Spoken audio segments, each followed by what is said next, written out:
How powerful can you make Martin in Oblivion Remastered? Today, we put that question to the test, but we can't do any damage ourselves. Instead, we'll be using the powers of the mind to buff Martin, summon allies, and manipulate the will of our enemies. We even test Martin's priestly vows as we make him join us on the game's darkest quests. Throughout this video, I'll show you how to find and craft powerful items and spells to unlock Martin's true potential. So, without further ado, let's get into it. For our build, we go with a high elf. To be lore accurate, we're more of a psychic alien. That's about right. I choose the apprentice sign, which allows us to start with 200 total bonus magicka. Since we're experimenting with the powers of mind control, our class is naturally the CIA. You will be a psychic weapon! Now that our character is looking good and ready to roll, there's a few spells I want. We pick up Protect Other and Heroism and plan to use these to start leveling our key skills. Now we need to sort out the drip. I hop on the first flight to Bruma and stop at Jagasta's house. In his locked keg, we find some Black Hand armor. Now we've really got that evil Sith Lord look down. But we have a quest to do. We arrive at Waynon Priory and hand the Amulet of Kings to Joffrey. Where exactly are you looking, dude? Meet my Eidolon, Jim. I am. Joffrey informs us Martin is holed up in Kvatch. Savlian asks us to go save his men. Everything is going smooth until we lose our boy around a rock wall. We use our skeleton to free him up and proceed into the tower. Wait, did we lose him again? How did he die? I was gone for 5 seconds. No! God, please, no! No! With our only help now gone, we sprint our way past Scamps and Daedra until we finally get our eyes on the sigil stone. The stone takes its sweet time exploding, but we manage to survive. 2,000 years later. Savlian meets us on the other side of the gate and asks us to help him free the city. We clear out the city plaza and head for the chapel, hoping we're not too late to save Martin. We find the rest of Savlian's crew, but more importantly, we've got our VIP. I'll come with you to Waynon Priory. Oh, don't worry, Martin. We'll go to Waynon Priory. Eventually. Martin wastes no time before showing what he can do. Gotcha, bitch! After watching Martin clear out the courtyard, we make our way out of the city and Martin agrees to come along. To Waynon Priory, then? Sure, Martin. Just stay close behind me. We stop by the Imperial City to buy some spells and gain some levels. We sell everything we can from the trip to Kvatch for some much-needed cash. Pay that man his money. But it just wasn't enough. Martin and I need to take our adventures to the next level if we're to meet our goals of unmatched power. Listen up, Martin. We're broke. If we're going to make it to Waynon Priory, we need to make more money. I have a special task. One that I could only attempt at this level with someone of your talents at my side. Remember what I told you, Martin? This lady said some really bad things about Akatosh. She has it coming. We arrive and spot our quarry, but Martin gets hung up on the wall. I summon Skelly and cast Drain Luck to aggro Umbra. I jump onto the wall as Martin does a spinning jump slash at the air. Confidence rises as Martin casts a bolt of frost at our foe, only to be one-shot by Umbra.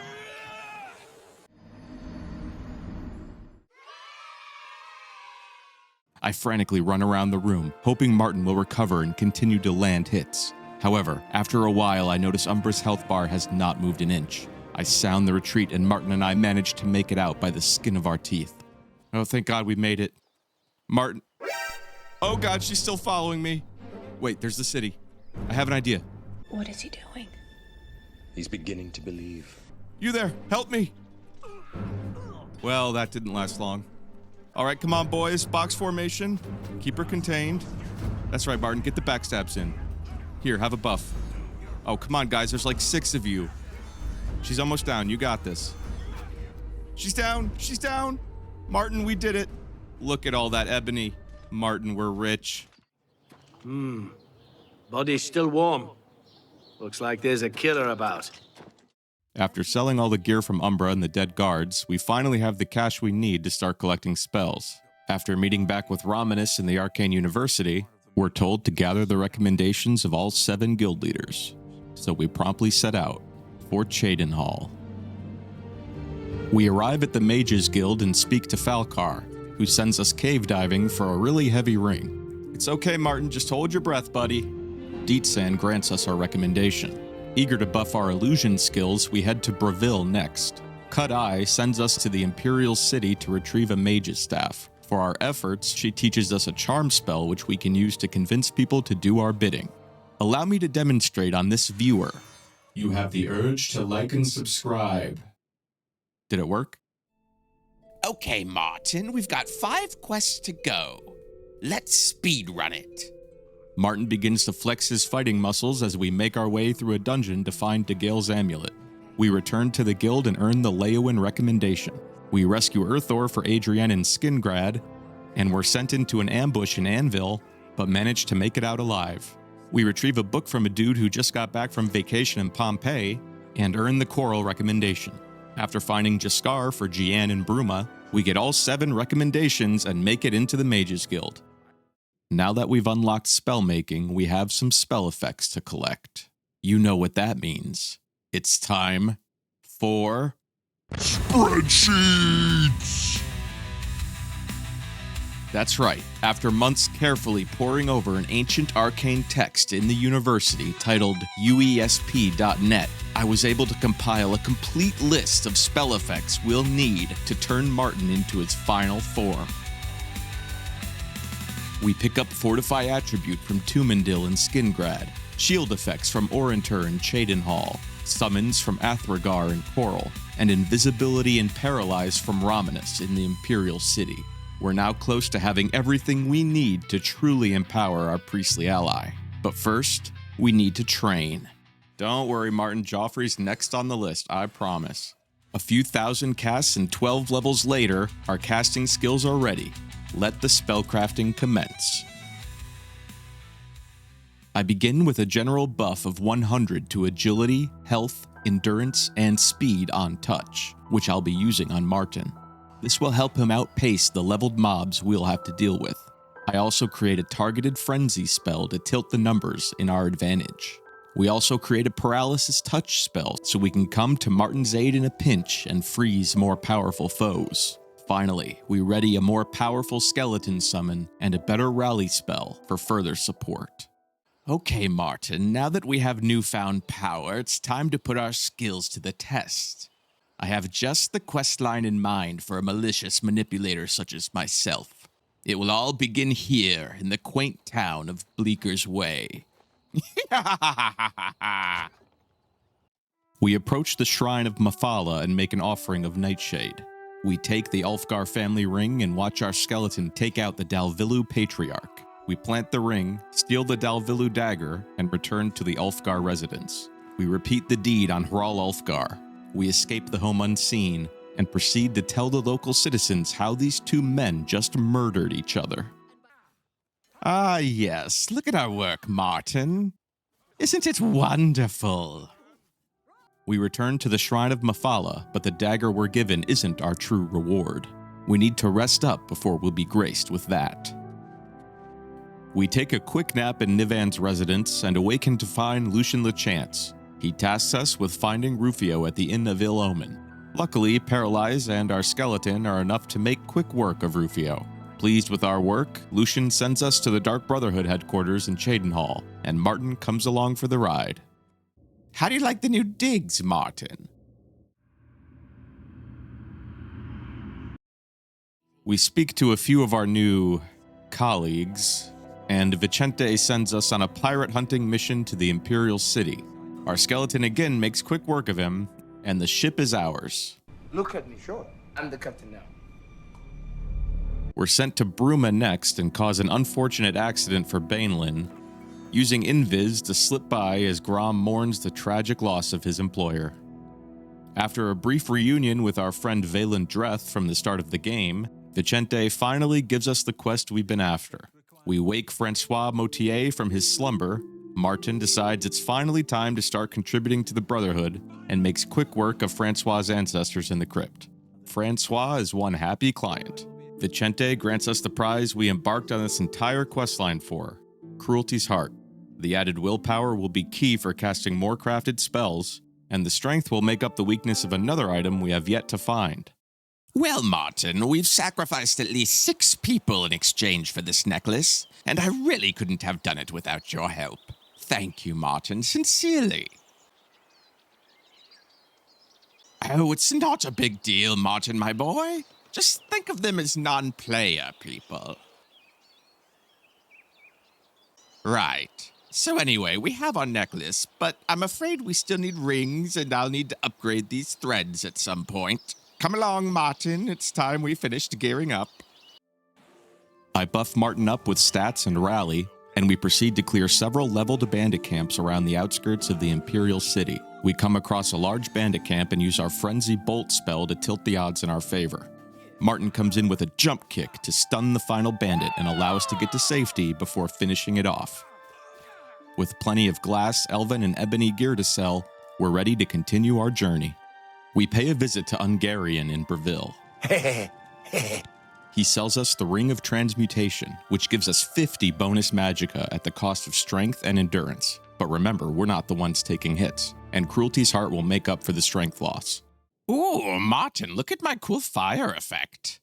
Our next stop is Claudette at the Gilded Carafe, where we find the Birthright of Astalon. This enchanted elven armor gives us a full 50 magicka and 5 agility. However, we must have even more magicka. We summon the most powerful magicka enchants we can with what we have, and finally say goodbye to our Black Hand gear. This leaves us with a full 620 maximum magicka. Martin, I heard that. Are you laughing at me, Martin? We still need a ring, so we head to the Ancestor Moth crypt. What Martin does to these innocent blind monks will shock you. What have you done to its eyes? We summon a Zivalai and make our way through the crypt. We make sure to clear out every moth we see, as each has a chance to drop what we're after. After defeating the final vanguard of the shrine, we make our way in. We make sure to avoid the red laser of death and beckon the prelate to come to us. After dispatching him, we're rewarded with the Ring of Wizardry. This powerful artifact grants +10 to all of our casting skills, allowing us to be much more efficient with our strongest spells. That's pretty good. Good work, you two. This place is ours now. There's only one thing left to do before we fully realize our potential. We need to strengthen our numbers. And I know just the place to go to get another follower. We're putting the band back together. We spot our destination and make our way towards Frostcrag Spire. The circles of power begin to rotate as a massive stone door opens to reveal our new base of operations. We make our way to the altar and carefully place 2 frost salts, summoning our new Frost Atronach companion. What do you think, Martin? Oh, don't be so cold. We wouldn't want you two to have a frosty relationship, now would we? We then head to the spellcrafting table and create a new buff for our companions, making use of our larger pool of magicka. Unfortunately, Martin broke his dagger in the belly of a blind monk, so we need to switch out agility for strength. We also add a heal and shield to this spell for good measure. We then craft a new casting buff we'll use on ourself to further boost our casting power. While active, we're able to reach 777 maximum magicka. With our preparations complete, we leave the spire and make our way to the final testing ground for Martin's skills. We have arrived. This is your last trial, Fort Cedrian. Why Fort Cedrian, you ask? I dunno, I couldn't think of anything. But I heard it has good loot, and maybe marauders, and I couldn't get the game to bug out and spawn an Oblivion Gate. Anyway, this is your final test. Should you succeed, we may finally go to Joffrey, but you must prove yourself first. To our dismay, the bandits are too high level for our command spell. Martin charges forward and engages the archer as the Atronach snipes from afar. We buff Martin as he slings a frostbolt of his own and charges in to support our ally. It's not enough to save Frosty, who bravely sacrifices himself on the field of battle. Enraged at the death of his ally, Martin dodges the marauder's swing and blasts her to her grave, securing our revenge. Undeterred, we continue forward into the mausoleum. We encounter a battle mage in the next room and frantically summon a Zivalai for support. Martin runs down the battle mage with swing after vicious swing, sending it to an early demise. Martin spins to rejoin the fight as the Zivalai slams the remaining marauder with elemental blasts. The Zivalai finishes off the marauder, but now in a complete berserker rage, Martin swings wildly at the friendly Zivalai as we look on in sheer horror. We freeze an archer in place as Martin slams it with frost, before rushing in and pummeling it with a 5-punch combo. We finish it off and move in for the final fight. We enter the main room and spot our adversary up the stairs. Martin fires an opening salvo at our target as I quickly buff him up. Martin rushes in and bravely trades blows with our foe. I dive into the fray in Paralyzer, buying us time to summon support.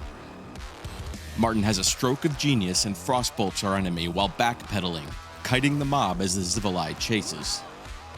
The Marauder decides to try and chase me down, but I dodge her attack and move back to support Martin as he lands a frostbolt. Martin lands a massive right hook on the Marauder, briefly stunning her. Falcon punch! With our enemy weakened, I go in for a final paralyze and Martin instantly knocks her down.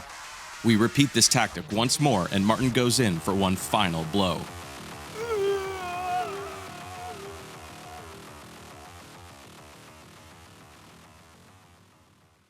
You've done it, Martin. You've defeated the Marauder Warlord. You have truly arrived at the pinnacle of your power. Now that we have all of Cyrodiil at our mercy, what is our next move? Unless you need something, let's continue on to Waynon Priory.